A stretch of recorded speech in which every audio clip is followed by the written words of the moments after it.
Assalamualaikum warahmatullahi wabarakatuh. Bismillahirrahmanirrahim. Alhamdulillahi rabbil alamin. Wassalatu wassalamu ala asyrafil anbiya wal mursalin. Sayyidina Muhammadin wa ala alihi wa sahbihi ajma'in. Alhamdulillah. Semoga kita semua dipelihara oleh Allah daripada segala penyakit dan wabak yang berbahaya. Amin ya rabbal alamin. Baik, kita sambung pengajian tentang fiqh korban hari ini dengan tajuk aib binatang korban. Maksudnya haiwan yang kita nak jadikan sebagai binatang korban ini mestilah tidak mempunyai aib ataupun kecacatan. Kalau kita berkorban dengan haiwan yang ada keaiban, ada kecacatan, maka korban kita itu tidak sah. Walaupun sah kita sembelih, halal, boleh makan, tapi korban itu tidak dikira ibadah kerana ada aib pada binatang korban itu. Rasulullah SAW menyebut dalam sebuah hadis yang diriwayatkan oleh Imam Abu Daud, arba'un la tajuzu fil udhiyah, empat jenis binatang, yakni 4 jenis binatang tidak harus dijadikan sebagai haiwan korban. Yang pertama, al-awra al-bayyin.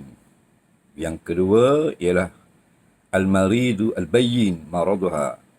Dan yang ketiga, wal-arja al-bayyin zal'uha. Dan yang keempat, wal-ajfa allati la tunki. Artinya 4 perkara tidak diharuskan pada haiwan korban. Yang pertama, binatang yang buta, yang jelas butanya. Kemudian yang kedua, binatang yang sakit, yang jelas sakitnya. Dan yang ketiga, haiwan yang tempang, yang jelas tempangnya. Dan yang keempat, yang kurus, tidak berdaging. Dalam hadis ini, Nabi SAW menyebut 4 jenis aib, 4 jenis kecacatan yang dilarang pada haiwan korban. Maka ulama-ulama telah sepakat akan 4 jenis kecacatan ini menjadikan haiwan korban itu tidak sah. Yang pertama, al-awra, iaitu haiwan yang buta, yang sangat jelas butanya. Maksudnya kalau rabung, sah dijadikan haiwan korban. Yang kedua, al-marid, iaitu sakit yang jelas sakitnya. Maksudnya, yang sakit berat. Adapun sakit yang ringan, sakit sikit, maka sah dijadikan haiwan korban. Jadi dapat kita kenal haiwan yang sakit, yang berat ini, yang tidak sah buat korban ini, iaitu fizikal haiwan korban itu sendiri. Contohnya, kudih. Kalau kudih yang banyak.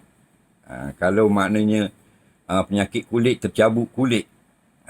Atau kalau yang luka, besar lukanya. Itu dapat kita kenal.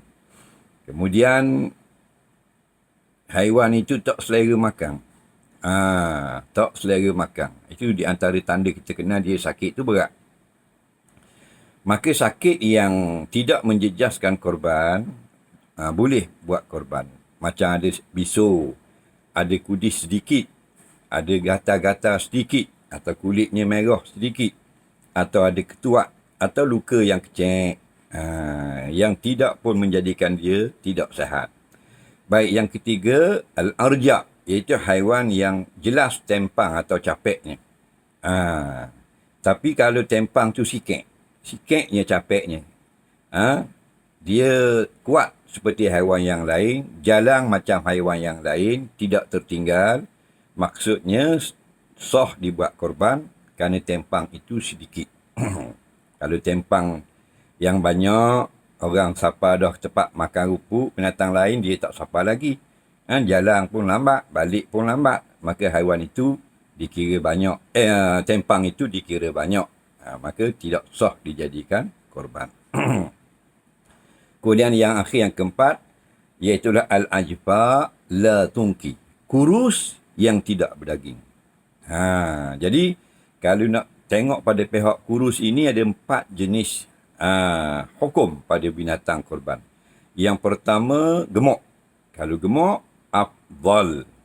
Yang kedua, tidak gemuk dan tidak kurus, maka hukumnya harus jadikan haiwan korban. Dan yang ketiga, kurus tetapi masih berdaging, nampak. Ada lagi berdaging. Kurus tapi ada berdaging.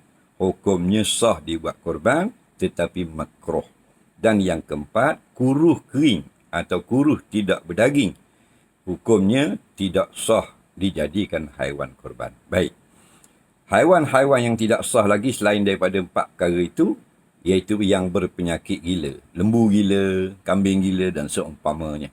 Haiwan yang terpotong kakinya atau tangannya terputus, tidak boleh dijadikan haiwan korban, tidak sah. Haiwan yang pengsang, buat turun daripada lori, jatuh daripada lori nak sembelih, pesang, maka tak boleh disembelih. Tapi lepas pada pesang tu, kalau haiwan tu sedar, dia bangun dan segar seperti biasa, sembelih sah dijadikan haiwan korban. Haiwan yang jenis memang tak boleh berjalan. Dia memang tak boleh berjalan. Sama ada semula jadi, lahir gitu dah, ataupun ada masalah yang kemudian. Haiwan betina yang bunting, yang hamil, tidak sah dijadikan haiwan korban. Lembu, unta, kambing, biri-biri, putus ekor. Putus bulu ekor tak apa, putus ekor, tak boleh jadi haiwan korban. Dan yang patah kaki, patah tangan.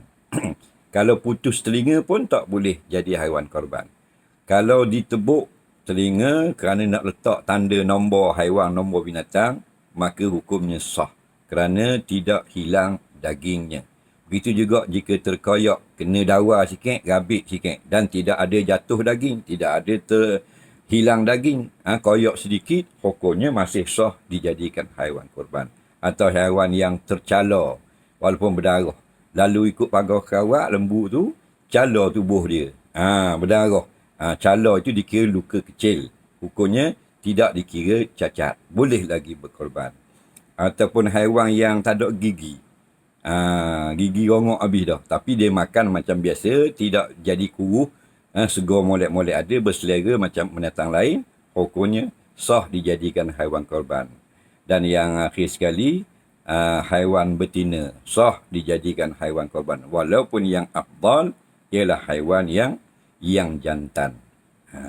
Mudah-mudahan sedikit keterangan itu memberi kepahaman kepada kita tentang apakah aib atau kecacatan yang menyebabkan tidak sah menyembelih korban, dan apakah yang dimaafkan yang tidak memudaratkan kita jadikan haiwan korban. Mudah-mudahan bertemu pada kali yang lain. Wallahu alam. Assalamualaikum warahmatullahi wabarakatuh.